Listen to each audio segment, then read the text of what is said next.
提起恋爱脑，你会想到什么？青涩的少女被男性的外形和甜言蜜语所折服，失去理智，迷失自我，最终陷入他人的陷阱，甚至酿成悲剧。然而，现实生活中恋爱脑不是年轻少女的专属，那些历经风霜的中年女性，一旦陷入其中，只会有过之而无不及。10多年前，在湖南，一位年过50的已婚女性迷上了比她小16岁的小男友，不顾家中5个子女反对，执意离婚，嫁给小情人。如今年过60的她，生活是否如她所愿幸福美满了？女子名叫徐英，60年代出生在湖南一个小县城。长大成人后的徐英，性格外向，喜结朋友。经媒人介绍，嫁给了一位憨厚老实、木讷内向的男子。结婚后，徐英先后生下5个子女，并凭借敏锐的头脑，涉入服装生意，赚到了第一桶金，过上令人羡慕的幸福生活。然而，她的圆满人生，却在认识一位叫曾祥的年轻送货员后戛然而止。曾祥比徐英小16岁，虽然相貌一般，但幽默风趣的性格令徐英开心。由于业务关系，两人见面机会多，常常相约吃饭闲聊，推心置腹，互诉家常。久而久之，徐英对曾祥有了特殊的感情，但考虑到自己有家庭，且比曾祥大10多岁，只能把曾祥当成红颜知己。可谁知，曾祥却也对徐英产生爱慕，在一次用餐时，大胆向对方表白。看到徐英有些疑虑时，曾祥还承诺道：“你放心，我会养你的。”轻飘飘一句“我养你”，彻底打消了徐英的顾虑。从此，他把一颗真心交给了这个年轻人。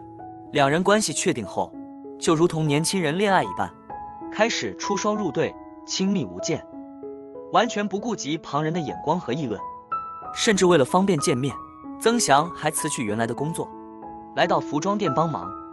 但两人的大胆示爱，终究逃不过徐英家人的耳目。一次偶然，徐英的女儿发现了两人的私情，便苦口婆心劝解母亲回归家庭，却遭到徐英的拒绝。没过多久，被爱情冲昏头脑的徐英便向丈夫提出离婚。她认为自己辛苦这么多年，为了家庭付出很多，现在该是追求自我的时候。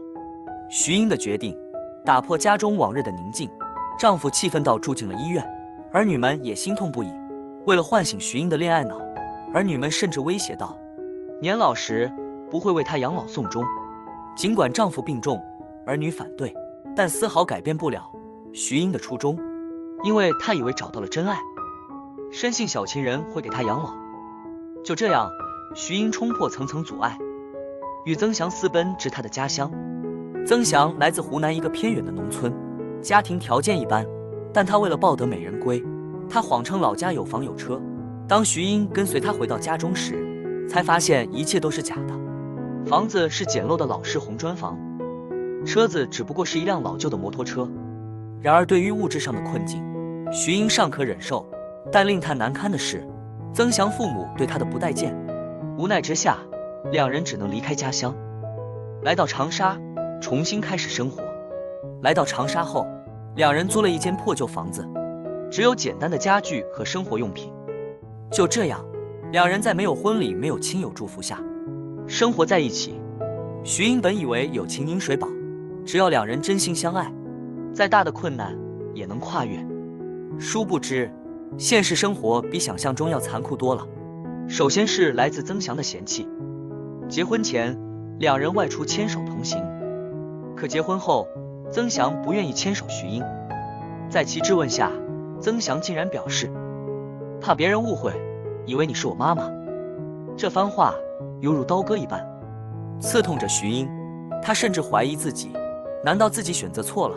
曾经对自己许下承诺，不离不弃的这个男人，如今却开始嫌他人老珠黄。除此之外，两人来到长沙，所有的生活支出全靠徐英的私房钱，而曾祥却从未打算外出找工作。没过多久，徐英的私房钱也消耗殆尽，而曾祥也未曾给家里带回一分收入。更令徐英心痛的是，曾祥还多次与异性暧昧聊天，甚至带其他女孩回来。面对曾祥的背叛，徐英悲愤交加，但又深感无力。年近60的她身体欠佳，需要经常看病吃药，还得依靠曾祥挣钱养老。眼见家底掏空，徐英看病需要钱，曾祥才迫不得已外出打工。然而他的微薄收入只能应付日常生活开销。渐渐的，曾祥开始拒绝支付徐英的医疗费用。而更让徐英绝望的是，曾祥担心她的病情恶化，需要为她养老，便狠心地提出离婚。徐英没想到，那个曾经信誓旦旦守护一生的男人，却在她最需要的时候抛弃她。自从曾祥提出离婚后，徐英彻底看清了曾祥的嘴脸，昔日深情郎的甜言蜜语只不过是骗取她钱财的工具，曾经的我养你只不过是虚幻的泡影。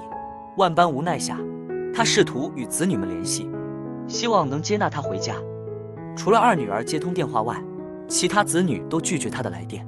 但电话另一端，二女儿的一番话却令她心碎。